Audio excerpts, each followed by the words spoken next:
You know, in the middle of a conflict, what a leader says can be just as powerful as any weapon they use. And today, we're going to unpack a really pivotal speech by Israeli Prime Minister Benjamin Netanyahu. In it, he laid out this incredibly powerful and kind of paradoxical vision, basically a weapon in one hand and an offer of peace in the other. So yeah, let's get right into it.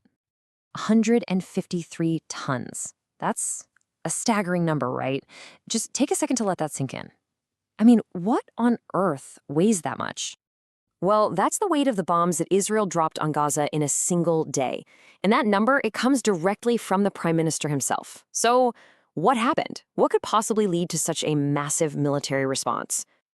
Okay, so to really get a grip on this speech, we've got to rewind the clock just 24 hours.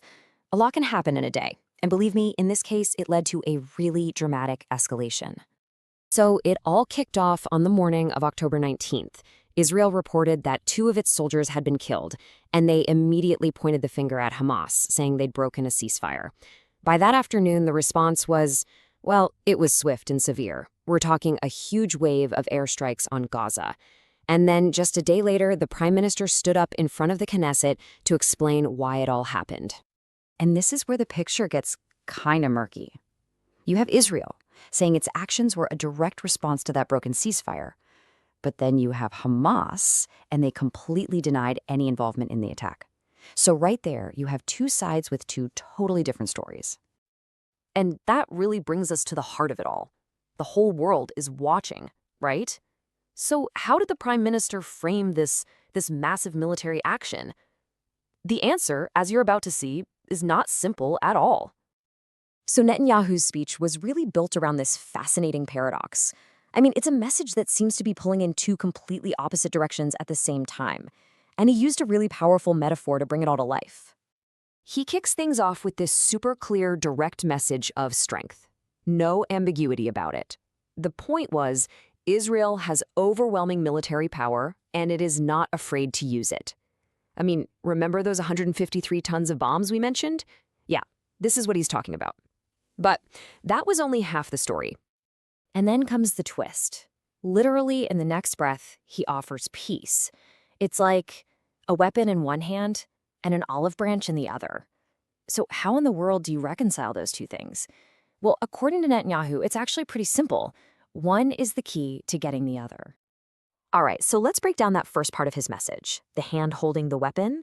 What's the strategy, the thinking behind that? Well, the prime minister laid it out in no uncertain terms. This right here, this is the core of his argument. The idea that peace isn't some negotiation between equals. No, it's a deal you make from a position of absolute, undeniable strength. It's kind of like that classic concept, peace through strength, just boiled down to one very blunt sentence. And you know, he didn't just talk about this stuff in the abstract. He made it crystal clear that he believes Israel is at the absolute height of its power right now. So how does that belief actually shape their strategy? Let's take a look. It's basically a 3-step process. First, you assert your dominance. You demonstrate overwhelming military capability. Second, you solidify your position as the strong one in any negotiation. And third, you use that power to dictate the terms. It's a strategy where military force isn't seen as a barrier to peace, but, well, as the only real way to get there. Okay, so now let's flip over to the other side of this whole paradox, that hand offering peace. What does an offer of peace really mean when it's coming from a position of such overwhelming strength? Yeah, this is not your typical peace offer. It's a deal that's being made from a position of power, and the terms, well, they're very much shaped by the military strength that's just been put on full display. And this really gets to the heart of it. That peace offer, it's on the table, sure, but it's conditional. The other side first has to accept this new power dynamic. The message is pretty clear. First, you acknowledge our strength, and then we can talk about peace. So when you put all these pieces together, what do you get? You actually get a surprisingly cohesive strategy. It's this dual doctrine where force and diplomacy, they aren't seen as opposites. They're just 2 sides of the very same coin. Look at it this way. The weapon is justified by this need to be stronger than ever before.